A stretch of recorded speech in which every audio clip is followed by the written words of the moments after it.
John Stockton throws shade at LeBron. You're taking a helicopter to the top. John Stockton's offhand barb landed like a cultural mic drop, praising the old school grind of sticking with one franchise and calling out players who hop to greener pastures to chase championships. Stockton suggested that modern ring chasing devalues legacy. You're not climbing the mountain, you're taking a helicopter to the top. The comment reignites a familiar debate about how to measure greatness in an era of player empowerment, super teams, and instant contender construction. Stockton's point lands easily as nostalgia. He spent 19 seasons with the Utah Jazz, built a Hall of Fame resume through consistency, and watched his team lose twice to Michael Jordan's Bulls in the finals. That kind of loyalty and long-term team building is the baseline from which Stockton evaluates legacy. But the broader question Stockton's line forces us to ask is this: does moving to win a title really cheapen accomplishment, or is it simply basketball's evolution, a different route to the same summit? Stockton's criticism is rooted in an older ideal, the championship as the product of internal development, organizational patience, and players who endure the grind together. In that worldview, the ultimate moral authority belongs to those who sweat through long seasons and incremental roster construction, not the stars who strategically reposition themselves to maximize their chances of winning. It's an appealing ethic, romantic even, but it elides how much the game itself has changed. Free agency, player mobility, and the economics of modern basketball reward leverage and agency. Stars today are both athletes and portfolio managers who must make career choices under a different set of incentives than Stockton's generation. That doesn't erase the moral force of Stockton's words, but it complicates them. There are fair counter-arguments to Stockton's helicopter metaphor. LeBron James didn't arrive in Miami, Cleveland, the second time, and Los Angeles purely to join talent lists. He also transformed rosters, shouldered cultural burdens, and in many cases, helped teams that were nowhere near a title become contenders. His footprint, in and out of the locker room, at the boardroom bargaining table, and on the court, changed organizational fortunes in ways that single-handed loyalty rarely accomplishes. Legacy assessment should account for impact, not just method. Still, Stockton voices a concern that resonates beyond mere nostalgia. When superstar movement becomes the dominant route to championships, we risk shifting the cultural meaning of a ring.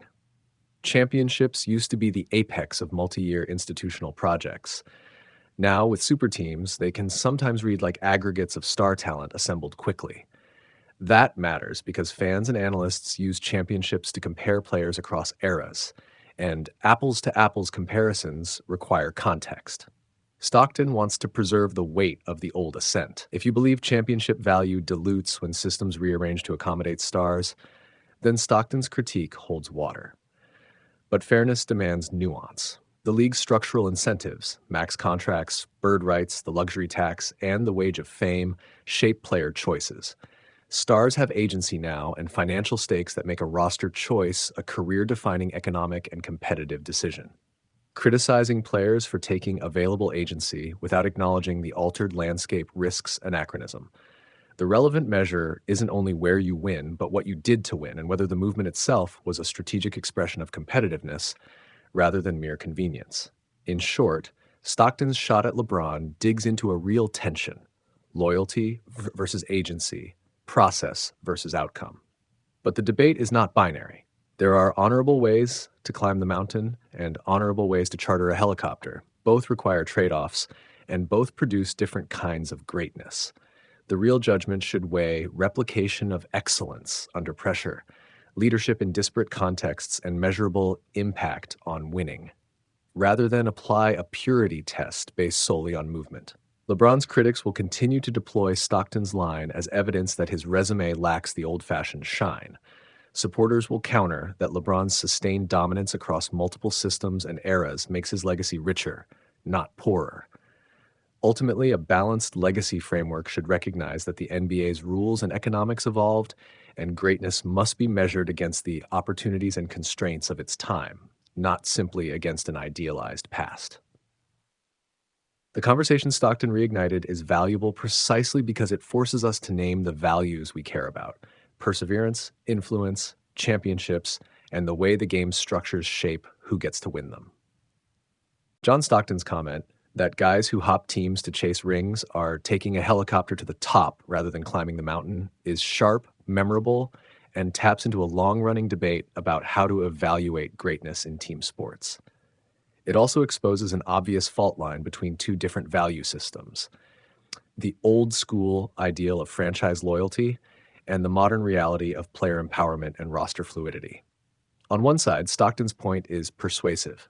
Staying with one team for nearly 2 decades, competing in the same system, building chemistry with the same teammates, and trying to win together year after year is an impressive, even noble career arc. It magnifies traits like perseverance, leadership under adversity, and the willingness to sacrifice short-term gains for long-term institutional success. Players who stay and try to build a winner in place, often through lean years, can develop deeper bonds with fans and organizations, and their legacies feel rooted in the concept of effort over convenience. On the other side, the league has changed dramatically since Stockton's era. Free agency, massive contract money, the influence of agents, player branding, and a wider acceptance of player movement have all reshaped incentives. When super teams form, it isn't always just a single superstar taking a helicopter.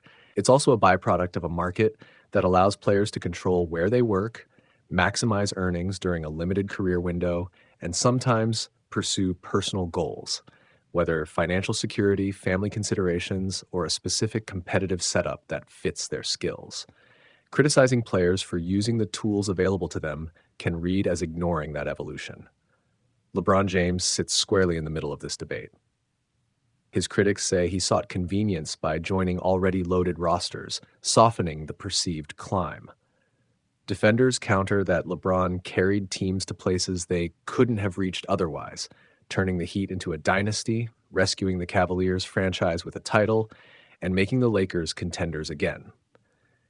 He's not just a talent who joined talent. He's a difference maker who often lifted those around him and absorbed pressure the same way Stockton did for Utah. Ultimately, how you weigh Stockton's critique depends on what you value most in a legacy. If your rubric privileges loyalty, continuity, and the idea of building from within, Stockton's metaphor lands. If your rubric prioritizes measurable impact, championships won, finals appearances, statistical dominance, and cultural influence, LeBron's resume is hard to dismiss, regardless of the travel itinerary. Both arguments have merit. The cleanest takeaway is this: the NBA's modern landscape offers multiple legitimate paths to greatness. Stockton's brand of devotion and durability deserves admiration. LeBron's assertive, ambitious pursuit of excellence across contexts also reshaped the sport. Legacy debates are rarely binary, and Stockton's shot at LeBron simply reminds us that greatness can be interpreted through different, sometimes conflicting lenses.